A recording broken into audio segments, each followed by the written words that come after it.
these? Cattails? What are these? I always called them cattails. Oh, they're cattails. But I feel like deer tails would work, except, well, like the back of deer tails. I think they're cattails. I haven't said that word in a long time. And there's raspberries.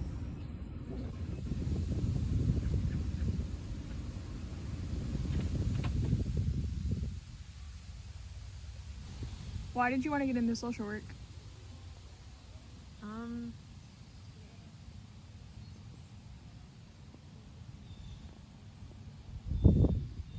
No. There's no wrong answer. I know. There's no right answer. Well,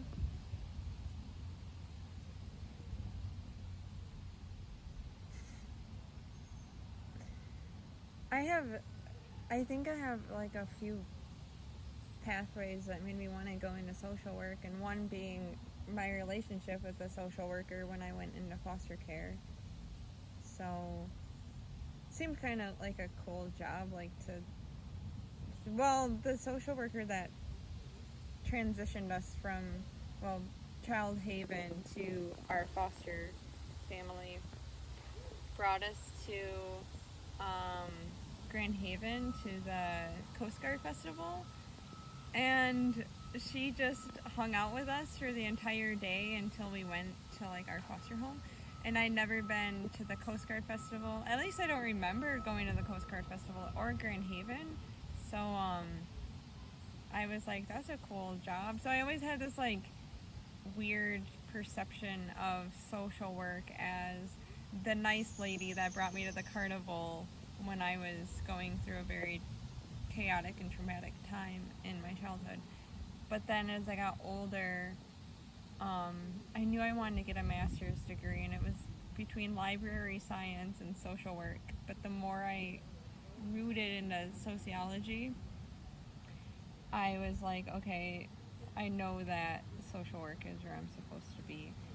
And I was on the subway with my friend in New York, and I was finishing up community college, and then I told her I was going to go into social work. I had decided in New York, this is what I'm going to go do, is social work.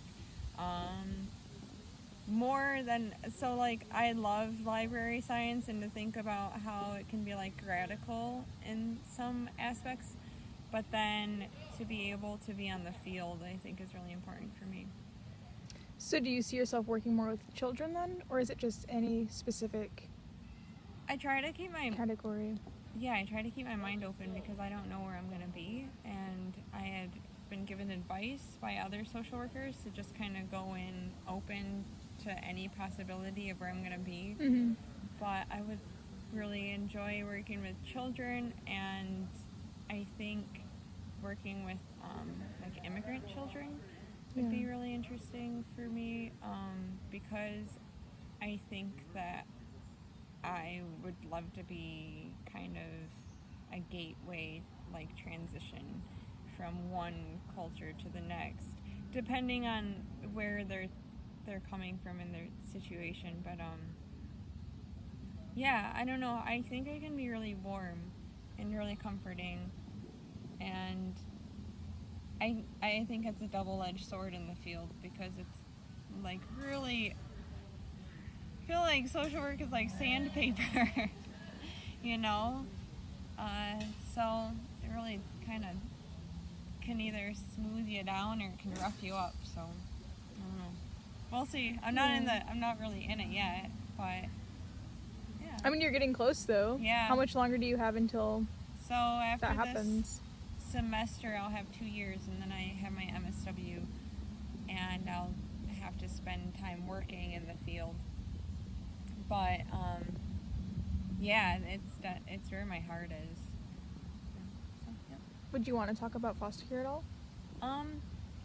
Yeah, I don't. It's so weird. Like I don't remember a lot of it, kind of now because it's been so long.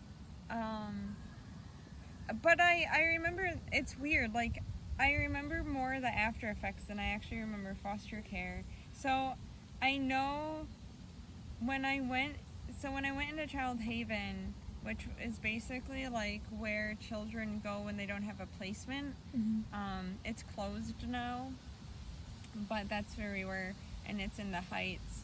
And I went in with my sister Quinn and my brother Kyle, and we were separated by age. So Kyle was even separated from Quinn and I had a lot of anxiety over leaving Kyle. Even though we were in the same building, I could barely see him except for, I think we had like a recess time and I could see him. And I was really concerned about him. I wasn't concerned about my two little sisters because they were with their daycare provider. She took them in. And then my oldest sister went to Finland for an exchange program. So I just was really concerned about Kyle. But the first night I went into Child Haven, they took my favorite overalls, which were these like jean overalls that had Winnie the Pooh on them. And they give you clothes that you have to wear, and they give you like your toothbrush and comb and soap. And I feel like I can still smell what that soap smells like. I don't know, like, you know, you go places and there's like a smell. This place had a smell, like a clinical smell, but also smelled like a cafeteria. I don't know, it was weird, but all these things that, you know, they give you. And then my first bath I had to take that night, and a woman like sits in the bathroom with you, and I was like deathly afraid of her because only my parents or my friends had taken like baths with me when we were little. And so to have this woman like scrubbing me up, I was like, oh God, like, I don't know, it was just different. But that night I was sleeping. They give you like little dorms to sleep in, and it was Quinn and I in our own dorm, and I remember telling her like, don't forget to pray, and she told me God's not real. And that was the first time I'd ever heard anyone tell me God's not real. And it was kind of like, okay, so Tooth Fairy's not real, and Santa's not real, and Easter Bunny's not real.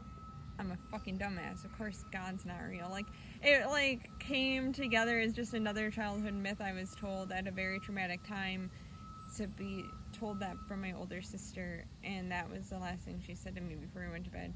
And I feel like in a lot of ways that's the last time Quinn was really close with me, because we were really close growing up, but she was always pretty like, she was kind of like a bully older sister. I always annoyed her, but after that she didn't really want anything to do with me, and to this day she still is very like closed off from the family. But so then when we were placed with this woman in Grand Haven, she took us all in, which was like God's blessing, but then it was really just she got a lot of money for taking more kids in. And because then we were spending like all day in school, and then during the summertime she put us in this program called Open Door, and just treated it as a daycare. So we were there from 6 in the morning till 5 at night. Like, she didn't want anything to do with us, really. We're just kind of like a paycheck for her. And then on Saturdays we went to church, and Sundays we went to church 3 times. And it was like she just put us in the, you know, children's church group, and then she didn't have to deal with us. At least, I mean, that's how I kind of saw it. It seemed like any outlet she could have to get like government funded or educational services where children can spend their free time, that's like where she was putting us in. But I started sleeping with the covers under, like, completely over my head, and I know my foster mom told me that like one of the first weeks we were staying with her or something, she thought I ran away because she came downstairs and I wasn't in my room, but she didn't realize that I was sleeping with the covers over me. But after that, like, to this day, I still have to sleep with like covers on me, even if it's like 99 degrees outside. I always have to have a cover on me, and it's like a weird security thing, and that's probably what that was, like a weird security blanket. And after foster care, we moved back in with my mom. I moved in first, and then it's every 2 weeks. So it's supposed to start with the oldest gets returned first, but Quinn wanted to finish up the semester in middle school, so I was returned first, and then 2 weeks it was Kyle, then Brett, then Brenna, and then Quinn was last. But I had so many issues coming back, and there wasn't. We went to counseling a little bit, but not much. Like, I don't really know if we had a good transition period back into like normalcy with my mom, because it wasn't ever gonna be normal. We didn't go back to my childhood home that was sold. My parents were divorced, so there wasn't any type of like no, what I had known as my two parents together. They were separated now. My mom was a single mom, and she continued to use. So she was a crack cocaine addict, and she continued to use, and then she would also run away a lot into men with dating and stuff. So I know it was really hard for me. I have a lot of memories of after foster care, waking up and sneaking around the house to make sure all my siblings were in their beds and in their rooms, because I was afraid that they were going to be taken. Like, I don't think I really thought there would be a burglar, like a kidnapper, but it was really hard for me to understand that we were okay and that we were home. It still didn't feel like home. Returning was never returning back to what I had known a year previous to foster care. So, I mean, I had issues showering because I didn't like that weird privacy, so I would like shower as fast as I could, or I wouldn't shower for as long as I could before my mom was like, "You're rank, get your ass in the tub." And I would like get out, and if I knew I was home alone too, it was like I'd wrap the towel around, like run around the house and look under beds and look into closets and see if there was like some phantom in our home. And the first 4th of July after we were returned, I didn't go to watch the fireworks. Everyone in the house left but me. And I remember my mom was like, "Why do you want to stay home?" And I was like, "I just don't want to go." And I wanted to make sure no one came into the house. Like, I was afraid that if everyone was gone, someone would sneak in. And I don't know, just things like that, where like the effects of after were greater than the effects of during.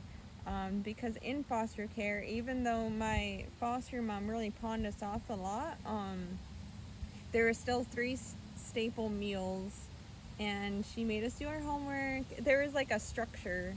We had to drink our water, no pop, no candy, no cable TV, except we did get to watch Digimon and that 70s show. And Fresh Prince. I remember that was on a lot, like our 3 channels, you know. We didn't have like cable TV, but we had like the basics. But she had an egg timer, so like she timed our use of the internet, and our Nintendo and stuff. Which is crazy because that was like internet boom, right? Year 2000 is when we were in foster care. So it's like I feel like Y2K happened when I was in foster care. We went in foster care like that August of 99, and then we were there for a year. And then it was like Google and email and Ask Jeeves. So I think that's really funny to be like in a time of that during like. So I feel like the world was changing around me while everything in my world was changing. So that's kind of interesting to think of it that way. So, yeah. And how old were you when this happened? I was 9. And when we got out, I was 11. I think when I returned, it was like winter.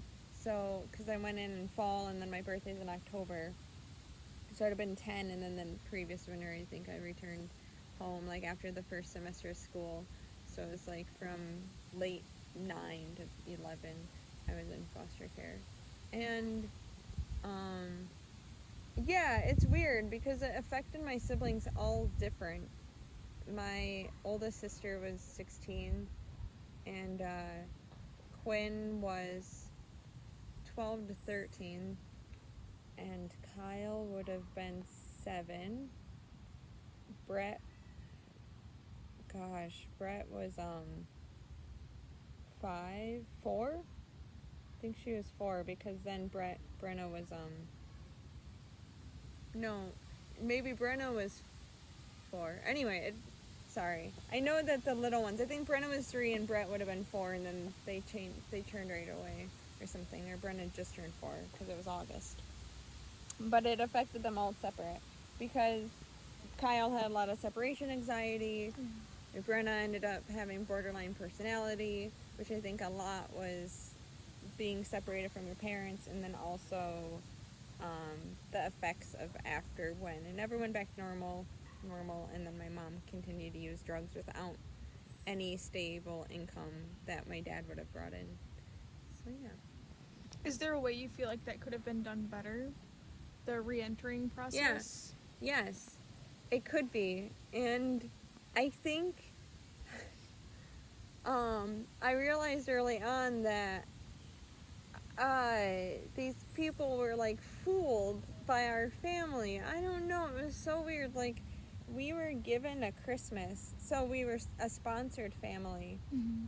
So that meant our first Christmas home, we were a success, like we were like a successful family that reunited. And so we were sponsored. And so that Christmas, I got like my first acoustic guitar. Kyle had received a snowboard. I don't remember what Brent and Brenna got, but we all got like a big ticket item, and like our living room was full of presents, and they funded the entire Christmas dinner. They funded our Thanksgiving dinner, and I think they liked us so much, like this organization, then they also sponsored us for Christmas. It like worked like that because like my mom had us write like thank you cards, and they were touched. But I felt like it was such a fraud, like, because there were still issues, and I wasn't gonna say anything because I thought they would take us away again. My mom would threaten, like, next time it's not foster care, the next time it's adoption, and you're never gonna come home. So she would use that a lot. I don't know if she'd use it to manipulate us, but it feels like it now, or at least that's how I felt.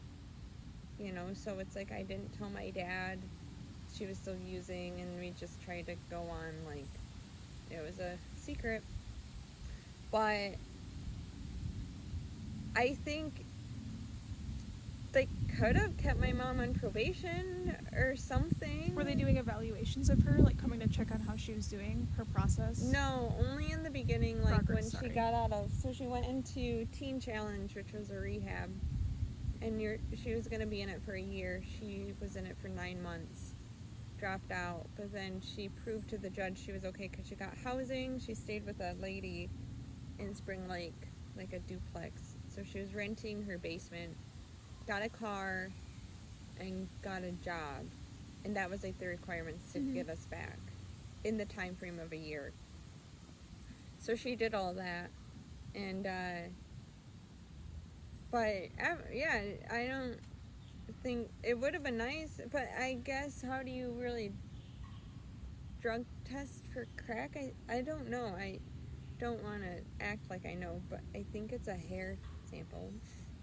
So I mean, I'm sure they could have done something, but they didn't. So I think it's just because it's like 1 out, so just keep going, because the system is very institutionalized, so it's just a success story is a success story, and we were white, so it's great. Like, I think there is a lot of race that plays into it. So yeah, and before we went into foster care, my mom had told me, well, she told me after foster care, but I know before we were taken by the courts as ward of the court, my mom had been in the Heights smoking crack, and they had a drug, they busted the crack house. And she was the only white woman in there. Maybe the only white person. I just know she's the only white woman. And one of the officers told my mom, you're not supposed to be here. You don't belong here. So they sent her home. And, yeah. I mean, cool. Like, no concept that she's probably got children at home. Like, fucking lock her up. Lock her. Like, now it's just like she needed someone to do something. And since she came from old money, and my grandparents enabled her a lot because they didn't know what to do. So they just paid her rent, and I don't know. She was never really told no. And yeah, I don't know. So I think, yeah, there could definitely be stuff, and maybe there are now, maybe there is not. This is like early 2000s, but because when I did CASA as a child appointed special advocate, there's a lot of hoops that those parents need to jump through now. Of course, the hoops they have to jump through is a lot harder for my mom, or harder for them than it was for my mom, because if you are living in Section 8 housing, working at Wendy's, and they want you to have transportation or a car as one of the requirements, how are you going to buy a car? Or if your car breaks down, how are you going to fix it?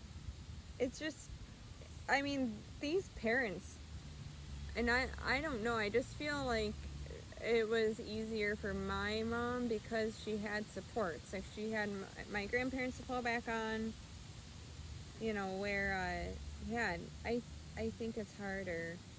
But when the child returns, I think it's over. Like, I'm not sure if there's still follow-up. As far as my position as a CASA, it was over for me, so I don't know. But, yeah, anyway. What would have happened if she didn't get the housing, if she didn't get the job, the car? They would have extended extended longer? Yeah, they would have had to stay longer. Because they have a goal for the parents to meet, but as long as the kids have a place to stay, and of course my foster mom would have kept us as long as they needed her to, because she was making quite a substantial monthly stipend off of us. And after foster care, I never really saw her again, although my dad started living in her basement. He started renting. Like, related or unrelated? Unrelated. Okay, interesting. Yeah, because he needed a place to stay, and the basement was finished, so she rented out the top portion of her house at some point, because when we went back with my mom, she went to Europe with all the money she made, and I don't know, I know they don't make chunks and chunks of money, but it's easy to make when you have 5 kids with you, and you're also getting like I had said, a supplemental,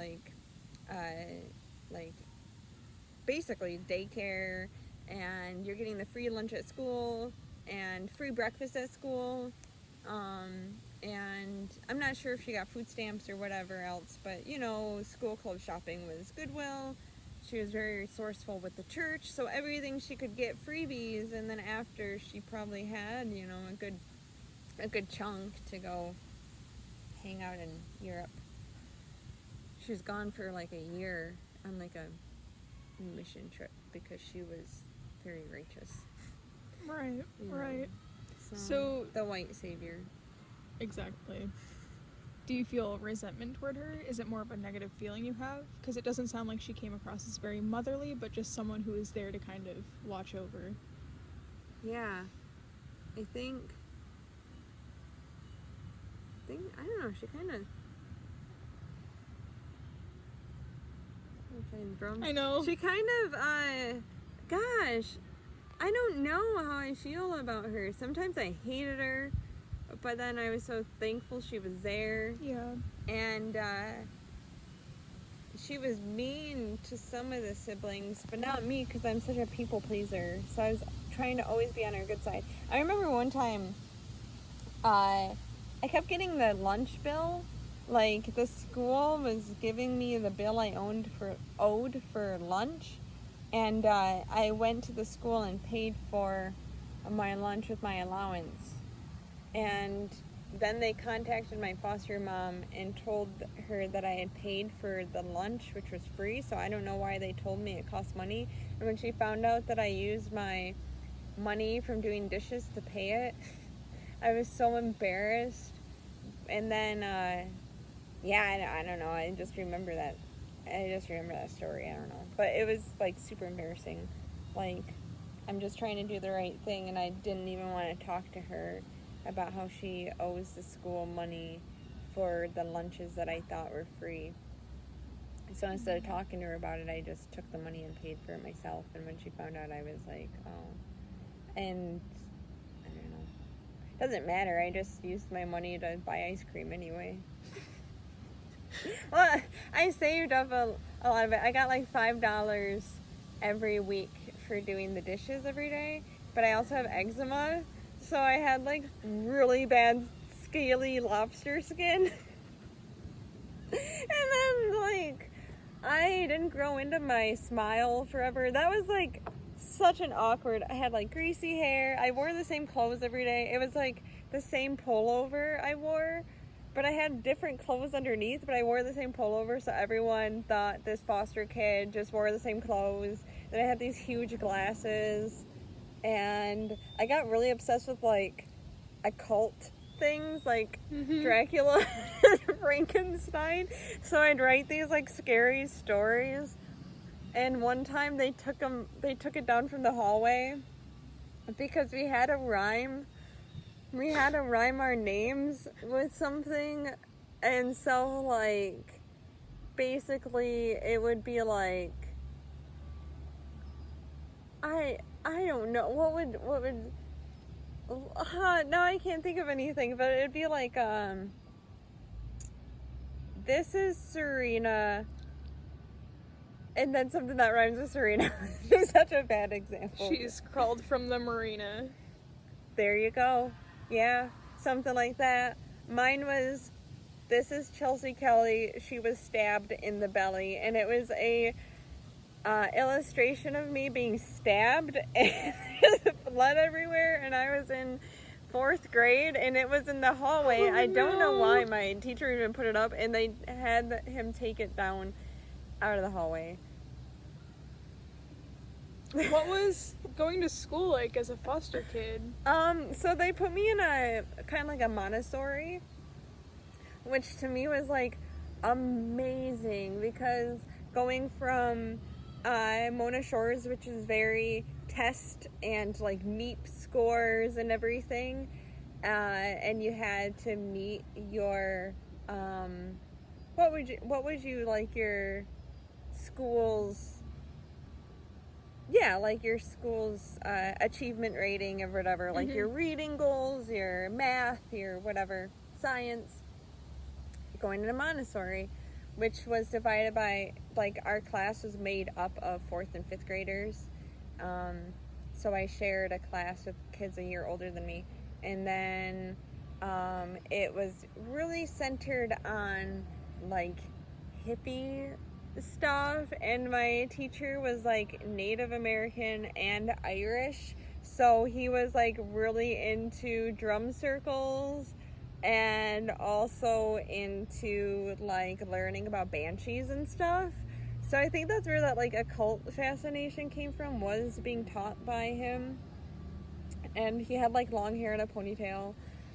And one of my teachers didn't shave her armpits, and she would like tell us how she uses salt for deodorant. I don't know. This, to me, I was like little. I was like, I don't know what that means, but when is recess again? Because I feel like it was always recess. But that's when I started doing a lot of creative writing. And that's basically like Mortuary is like, because they called us the Voyagers. It's like learning at your own pace and letting the child like develop in like a more creative sense. So yeah, that's when I learned guitar. That's when I was doing plays and writing a lot. I really liked watching movies, so I was like really into like old films, like black and white films, and internet came out, so it was like really just interesting for me because I love school. I developed really close friendships in foster care, and yeah, I always had friends though, even before foster care. Like I had double weekends at my friend's house because I loved to be home, but I also think I didn't like to be home because on the weekends my dad was home, and that's usually when my parents would fight, and it would tend to be violent, or they would disappear to go use. So I just stay with my friends. It was easier. One of my friends' parents made a lot of pancakes on Saturday mornings, so that was like the place I was gonna be on Saturday morning to all you can eat pancakes. But after when I came home, I got really depressed, so I didn't want to be around any friends. Like I didn't want to be around people until. So I spent a lot of time alone, and I would walk to the Plaza 1 and 2 to watch movies by myself. I'd go to Burger King by myself. I rode my bike by myself.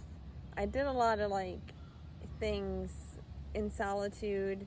I think during that kind of that weird dark period of being like, I'm not sure what's going on. And that occult stuff I was into started to get really dark, and I would draw pictures of demons and write like really dark, kind of like these like poetry. And then Hot Topic, of course, I started wearing like chains and spiky things, lots of eyeliner and red lipstick. I wore a fake lip piercing. I was 11 or 12. My mom let me cut my hair super short, and I dyed it like I wanted it. I don't know what I was trying to dye it like. Oh, like, no. I know, there was a girl that worked at like Hot and Now, and we went through the drive-thru, and she had like amazing dark like hair, like red, like blood red hair. And so she told my mom what the color of the Garnier Fructis was, so we went to Meijer and she let me dye my hair and cut it. And thus became Nu Metal Chelsea. But it wasn't even, yeah, I guess I was listening to Linkin Park. I didn't really have access to music besides MTV, like late at night, watching music videos all night. And my mom worked third shift, and I couldn't sleep because I had said I was paranoid about people coming into my house and stealing away my children, which were my siblings. So I stayed up all night, and yeah, that was fun. But then I didn't have any friends. Went to Burger King by myself once, looked around, and I was like, I am literally alone. And so then the next year at school, I got as many friends as I could. And yeah, they didn't care that I was like weird gothy Hot Topic girl because that was kind of popular. So, and I didn't have a lot of money to buy stuff from Hot Topic, so it was like the clothes I could buy I like wore them every single day. Like I had my plaid pants, and since I have allergies to certain metals, I remember I'd get like rashes all over from their fucking nasty ass jewelry, but I needed to wear a spiked necklace, so I'd have like rashes on my neck, rashes on my ears. I had a rash on my belly button because I had these like awesome plaid pants with zippers all over them, and the zipper gave me a rash, so then I ended up painting it with nail polish and being able to like hike them up so I could still wear them without unzipping them. And yeah. Where do you go from that? Well, were the people in your life aware of what was going on? Like kids at school, like your friends, teachers? No. When I transitioned back with my mom, I was still finishing out 5th grade, so my one teacher would check up on me, and that's when I was still pretty like, just wore hand-me-downs, whatever.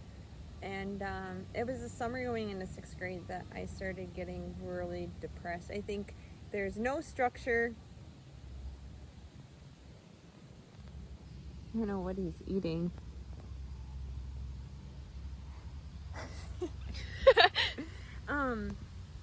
But since there was no structure of a school day, no distractions of kids around me, no one to really check up on me, as far as teachers or anything, that summer, that's when I got, like, really depressed. And I remember sleeping one day, like, going to sleep, and I laid in my bed for 32 hours. 32 hours! I remember that! I remember thinking, like, it's 32 hours. And it was almost like a weird, like, I wonder how long I could stay in my room before my mom even fucking says anything. And then when, like, she, like, knocked on the door and she's like, okay, Chelsea, it's time to get up. And actually, what triggered that depression was my sister Quinn and I got a paper route to split. And it was, like, my first job. And it was right after foster care. And we started doing the paper route. And Quinn ditched out on the route, like, 2 weeks in. So I continued to try to do it on my own. And granted, I was like 11, this teeny tiny skinny chick, couldn't even carry all the papers. And that was the first time I cut my hair short. So all the neighbors thought I was a paper boy. I didn't have my boobies yet, which is fine because I didn't want my boobies yet. But yeah, so when I woke up one morning, I started crying and I told my mom, I don't want to do the paper route anymore. I can't do it. Because one day I couldn't do the bundles all at once. I'd have to take a few papers, and it was a windy day. So when I went back to the drop-off point, all the papers were skewed all around the playground. At the drop-off point was at Campbell School, and so I rushed around to try to get the papers back to normal. And one of the deliveries I did, the man ran outside and started yelling at me because right away he knew, like, the paper looked like garbage. What were you doing to my paper? And so, yeah, the next morning I told my mom I couldn't do the paper out anymore. So she told me that was fine. And she also knew that Quinn ditched out on me. So, yeah, that morning, everyone that called home asking where their paper was, Quinn had to answer the phone to every call and tell them that she didn't want to deliver their paper anymore. And that was it. But then, because of that deep sense of failing my first job, that deep sense of coming home to not home, not anything, like, secure or stable or whatever, everything was so different. I think it really just made me crash finally. Plus, it's like 11 years old. Like, I got my period going into 6th grade too. So that summer is probably when I started bleeding. And I would hide I was so weird. I didn't even know what it was. So I would, like, hide my underwear and stuff it in, like, our our bathroom just had a huge pile of mildewy clothes because my mom never. It's not like, I'm not trying to be, like, sexist. Like, my mom never did the laundry. Yeah. But, like, my mom didn't keep up on a lot of the chores. And, you know, Quinn and I helped as much as we could. But there would always be a pile of dirty clothes in the bathroom. And I'd, like, stuff my bloody underwear in there. One day my mom found all this underwear. And she's like, is this yours? And I was like, no, I don't even know what a period is. And she was like, I didn't think Quinn would do that. And then no like talk like, well, if that does happen, she just believed me. But it was my bloody underwear. And it went on for so long, for like months of me hiding my period. I was so scared. I was like, I'll tell her next month. But I don't know, it was weird. Like, periods are weird. Why did you feel afraid to tell her? Because she never told me anything. I was never just didn't know what it was. Yeah, I didn't know what. It's like I obviously learned, okay, this is something that happens, but because my mom never taught me about periods, she never taught me about childbirth. So when she had Kyle, Brett, and Brenna as home births. Birds. Home birds? So, yeah, she let me stay home when Brenna was birthed. And they never explained what happens. I thought it was still like babies come out of your belly button. So just like this weird ignorance on my mom's side to not give these conversations to me, which is whatever, but I learned on my own. But just like any child who has curiosity, like when it came to actual things that you probably should at least discuss with your children, like sex, I didn't have any talk.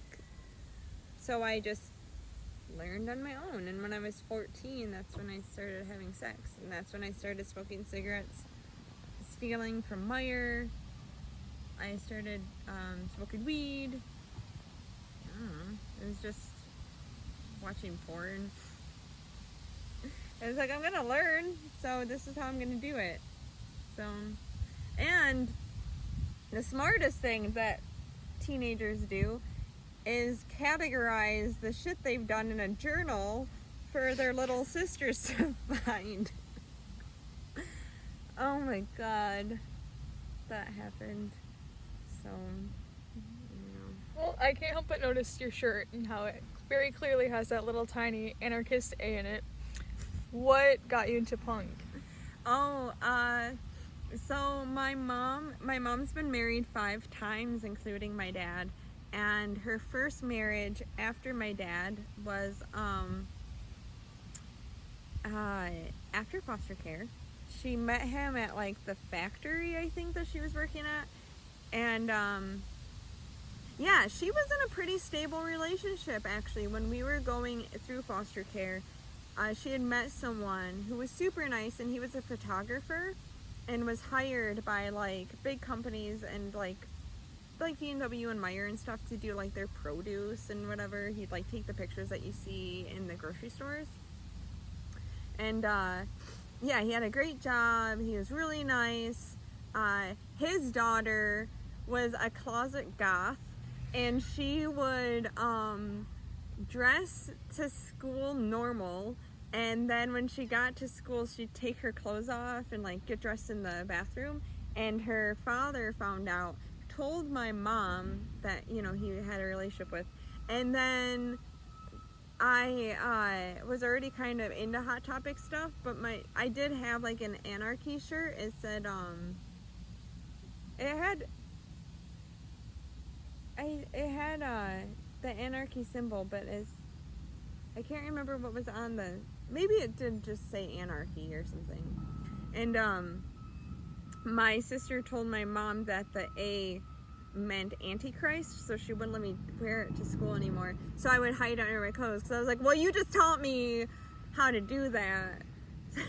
So then, anyway, so that was like an introduction to that.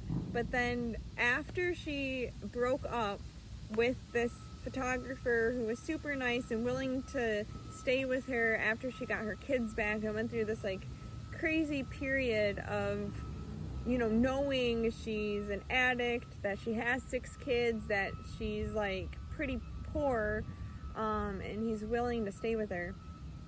She breaks up with him for this guy, and 5 weeks after they started dating, they got married, and he ended up not lasting. It was like 5 weeks later they were divorced, which is crazy, because when I went back so when I left foster care and went to start at the new school, the remainder of 5th grade, I remember sharing with the class that my mom just got married. And then 5 weeks later, during share time, I shared with the class that my mom was divorced. And one of the kids was like, wasn't your mom just married? I was like, yeah. And then I realized, like, dumbass, why did you say anything? Like, how embarrassing. I don't even know why I told them, besides just like a tell. Like, I needed to tell someone. But this guy that she was married to for literally 5 weeks, his daughter, his older daughter, was so cool, and she turned me on to punk and ska, and she was a vegetarian, and I don't know, she's just really cool. So I liked her a lot, and she turned me on to that. And yeah, so that was my first taste. And then my sister Quinn started going to punk shows at the Harbor Theater, which was called Rock Harbor Cafe. And my mom so Quinn didn't ever want me to come with, and then one day I was like, please, let me go. And so my mom's like, you have to take your sister. And I was in 6th grade, and she brought me. She was angry she brought me. And I realized right away, I don't dress like any of these people. So then I think I was like, oh, I gotta like... Which in itself is very punk. Are you kidding me? I know. Well, also, I was like little. Like, I think I would have been like 12 at this point. 11 or 12. God, everything's going on. Like, I can't remember, but I would have probably been 12. And, yeah, that is pretty punk in itself. But I remember just being like, okay, like, this is a thing. So after knowing my mom, like, basically my stepsister, who was into like ska and punk, and then going to my first show to see Jolly Roger and who else was playing? It was Jolly Roger and the Blue Light Specials, and yeah, I don't remember who else was playing. Whack Trucks, that's who else was playing. And then yeah, I started getting into the punk scene, and that was actually pretty big here in Muskegon. We had a lot of shows, so yeah. And that was like my way to channel all those dark feelings. Was like, oh my gosh, a music goes with this. That's not just fucking nu metal. Like something like no more else, Evanescence. you know? No more Evanescence. So no more Linkin Park. No more Mudvayne. Tool. And it's safe to say that social justice and punk have a lot in common too, Yeah. right? They go hand in hand. Yeah, and that goes back to kind of that position in social work. Like, I already had this relationship connecting social work into something I personally had been in, and then to come out of it and to find like this little niche area. So, yeah. So for a final question, what would you like to bring to the world of social work? Oh, I don't know. I guess just myself. Yeah. And that's a wonderful thing to bring. Yeah, that's needed. We need people, so myself, and Thank you for answering all my questions. oh, You're a wonderful worm human being, and I'm very thankful to know you. am I a warm human or a worm human? Because I heard worm. You're warm.